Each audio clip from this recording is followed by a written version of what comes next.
दोस्तों, यह पिछली कहानी का दूसरा भाग है। इस कहानी का पहले भाग का लिंक डिस्क्रिप्शन में है, तो वहाँ पर जाकर इसको देख लीजिएगा, सुन लीजिएगा।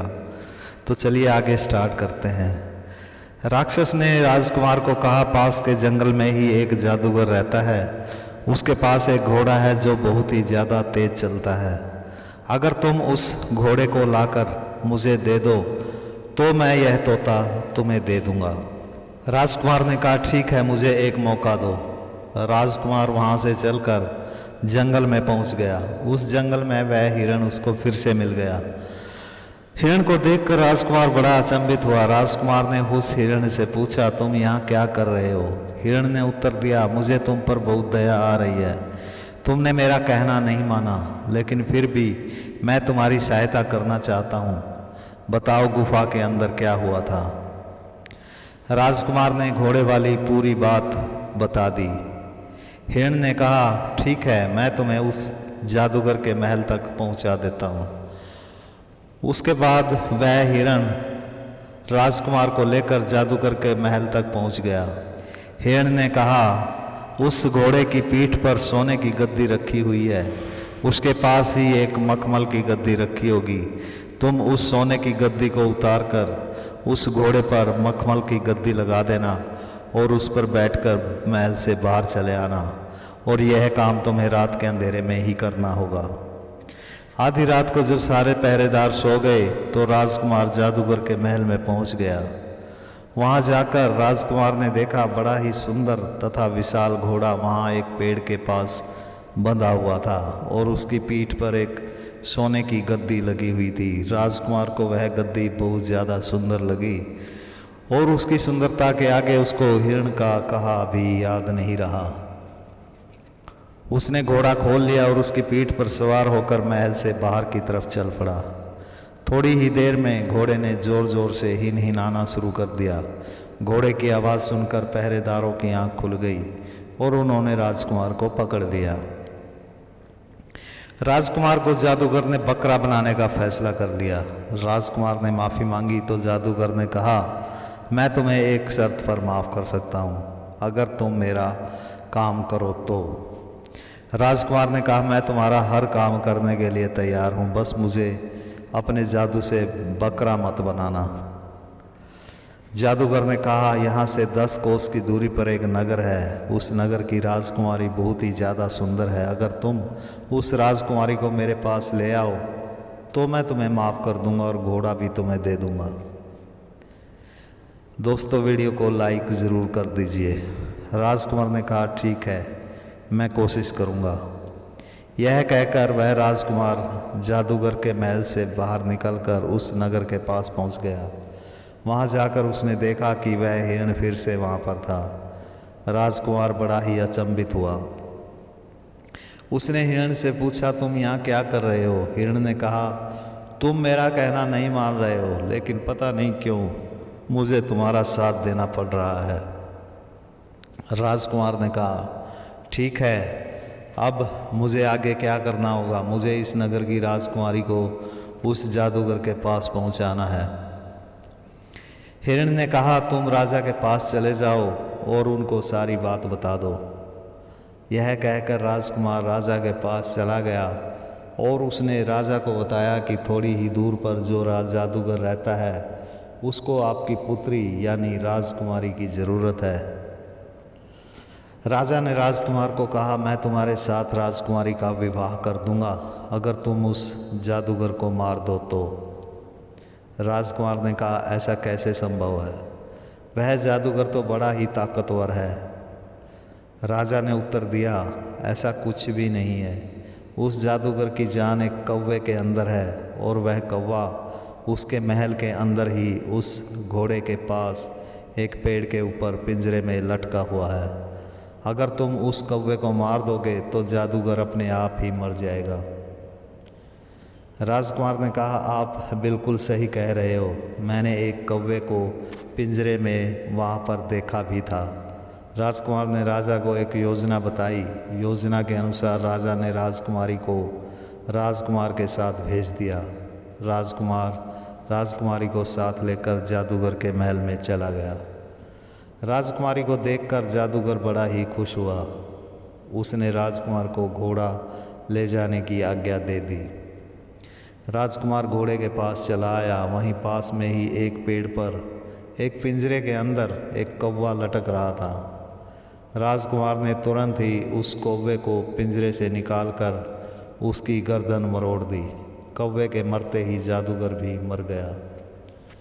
उसके बाद राजकुमार ने सोने की गद्दी घोड़े की पीठ से उतारकर मखमल की गद्दी घोड़े की पीठ पर रख दी और राजकुमारी को घोड़े पर बैठाकर महल से तेजी से बाहर निकल आया और राजकुमारी के पिता के पास पहुंच गया। राजकुमारी को सही सलामत देखकर राजा बहुत खुश हुआ और उसने अपनी पुत्री राजकुमारी का विवाह उस राजकुमार के साथ कर दिया। इसके बाद राजकुमार वहाँ से विदा लेकर राजकुमारी के साथ उस घोड़े पर सवार होकर तेजी से राक्षस की गुफा तक चला आया। वहाँ पर उसको वही हिरण गुफा के बाहर मिल गया। हिरण ने उसको कहा कि राजकुमारी को यहीं मेरे पास छोड़ दो और घोड़े को लेकर राक्षस के पास पहुँच जाओ। जैसे ही तोता तुम्हारे हाथ में आए तुम उस राक्षस का वध कर देना और उस तोते को लकड़ी के पिंजरे में डालकर घोड़े पर सवार होकर तुरंत ही गुफा से बाहर निकल आना। राजकुमार गुफा के अंदर चला गया और राक्षस को वह घोड़ा दिखाते हुए बोला, अपना घोड़ा ले लो और मुझे वह तोता दे दो। राक्षस ने जैसे ही तोता उसके हवाले किया, राजकुमार ने तुरंत ही तलवार के वार से उस राक्षस का सिर काट दिया और घोड़े पर सवार होकर तेजी से गुफा से बाहर निकल आया। राजकुमार जैसे ही गुफा से बाहर आया, गुफा टूटनी शुरू हो गई। राजकुमारी वहीं बाहर हिरण के पास खड़ी थी। हिरण ने राजकुमार से कहा, अब तुम अपने राज्य में अपने पिता के पास चले जाओ, लेकिन ध्यान रखना वापस जाते समय तुम्हें वापस उसी आदिवासी कबीले से गुजरना होगा। वहाँ पर तुम्हें किसी की भी सहायता नहीं करनी है, बस चुपचाप अपने राज्य की तरफ चले जाना। दोस्तों, चैनल को सब्सक्राइब ज़रूर कर लीजिए। राजकुमार राजकुमारी तथा तोते के साथ घोड़े पर सवार होकर उस कबीले में पहुंच गया। वहां जाकर उसने देखा एक चौक पर उसके बड़े भाई को फांसी पर टांगने की तैयारी की जा रही थी। यह देखकर छोटे राजकुमार को बड़ा आश्चर्य हुआ। उसने पता लगाया कि ऐसा क्यों हुआ। एक आदिवासी ने उसको बताया कि यह कुछ महीने पहले हमारे कबीले में आया था और इसने हमारी मेहमान नवाजी स्वीकार भी की थी, जिसके कारण हमने कई दिन इसकी खूब आवभगत की। आवभगत के बदले में कबीले के सरदार ने इसके साथ वहाँ की राजकुमारी का विवाह करना चाहा था, लेकिन राजकुमारी को देखकर इसने राजकुमारी से विवाह करने के लिए मना कर दिया। इसलिए इसको फांसी की सज़ा दी जा रही है। यह सुनकर छोटे राजकुमार को याद आया कि उसने भी तो यहाँ पर एक गरीब घर की शरण ली थी। उसने मन ही मन हिरण का धन्यवाद किया। उसके बाद छोटे राजकुमार ने कुछ धन देकर बड़े राजकुमार को छुड़वा लिया और उसको साथ लेकर अपने राज्य की तरफ चल पड़ा। रास्ते में बड़े भाई ने सोचा कि छोटे भाई की तो मौज हो गई, उसको एक सुंदर सी राजकुमारी भी मिल गई और साथ में एक सुनहरी घोड़ा भी, और वह उस तोते को भी पकड़ लाया जो हमारे सेब चुराता था। यह सब सोचकर बड़े भाई को छोटे भाई से ईर्ष्या होने लगी। रास्ते में जब वे विश्राम के लिए कुएं के पास रुके तो बड़े भाई ने मौका देखकर अपने छोटे भाई को कुएं में धक्का दे दिया। इतना सुनने के बाद कबूतरी ने कहा, है प्राणनाथ, मैं समझ गई कि अपने अपनों के दुश्मन क्यों हो जाते हैं। दूसरों के सुख से दुखी होना, उनसे ईर्ष्या करना इंसान की फितरत बन चुका है, जिसके कारण वह यह भी भूल जाता है कि सामने वाला अपना है या पराया। कबूतरी ने कबूतर से पूछा, इसके बाद आगे क्या हुआ।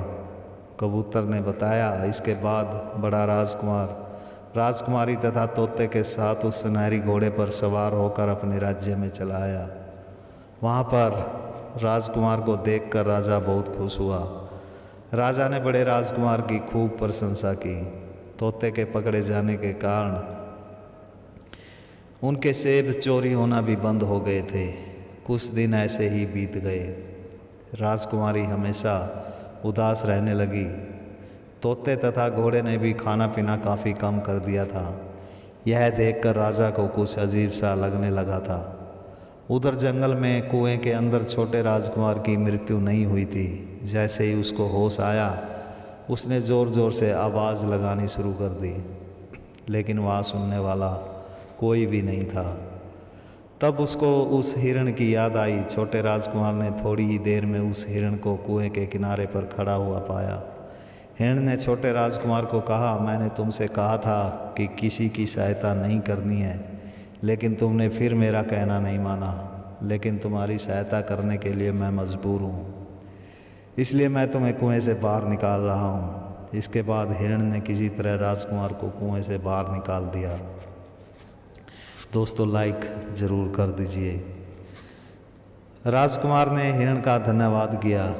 राजकुमार ने हिरण से कहा, तुमने मेरी बहुत सहायता की है। तुमने मुझे कुछ सहायता करने के लिए कहा था, बताओ मैं तुम्हारे लिए क्या कर सकता हूँ। हिरण ने कहा, तुम मुझे मार दो। राजकुमार ने कहा, ऐसा कैसे संभव है? मैं तुम्हें कैसे मार सकता हूँ? तुमने तो मेरी बहुत सहायता की है। हिरण ने कहा, तुम डरो नहीं, मैं एक राजकुमार हूँ। मुझे उस जादूगर ने हिरण में बदल दिया था। वह राजकुमारी जिससे तुम्हारी शादी हुई है मेरी बहन है। राजकुमार ने हिरण को मार दिया। थोड़ी देर में वह हिरण एक सुंदर युवक में बदल गया। राजकुमार उस युवक को लेकर अपने राज्य में अपने पिता के पास चला आया।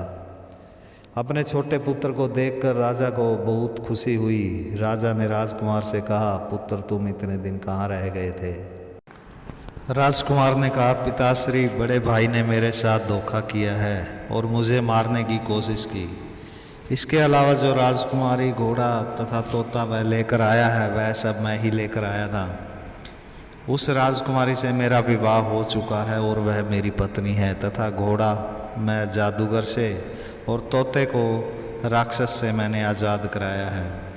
तब तक बड़ा राजकुमार भी वहाँ पर आ चुका था। उसने राजा से कहा, नहीं पिताश्री, छोटा भाई झूठ बोल रहा है। राजा फैसला नहीं कर पा रहा था कि कौन झूठ बोल रहा है और कौन सच। तभी तोता ज़ोर ज़ोर से बोलने लगा, मेरे मालिक छोटे राजकुमार हैं, उन्होंने ही मुझे राक्षस की कैद से आज़ाद करवाया है। छोटे राजकुमार को देखकर घोड़ा भी खुशी से हिनहिनाने लगा था। अपने भाई तथा अपने पति राजकुमार को जिंदा देखकर राजकुमारी बहुत खुश हुई और राजा से बोली, पिताश्री, छोटे राजकुमार ही मेरे पति हैं। यह सुनकर राजा को बड़े राजकुमार पर बड़ा क्रोध आया और उसने बड़े राजकुमार को कैद में डलवा दिया। कहानी सुनाने के बाद कबूतर ने कहा, हे प्रिय, अब तुम ही बताओ, छोटे राजकुमार का क्या कसूर था? इंसान आज इतना नीचे गिर गया है कि रिश्ते नाते सब नाम के रह गए हैं। दोस्तों, वीडियो को लाइक कर दीजिए, चैनल को सब्सक्राइब ज़रूर कर लीजिए। भगवान आपकी सभी मनोकामनाएं पूर्ण करेंगे।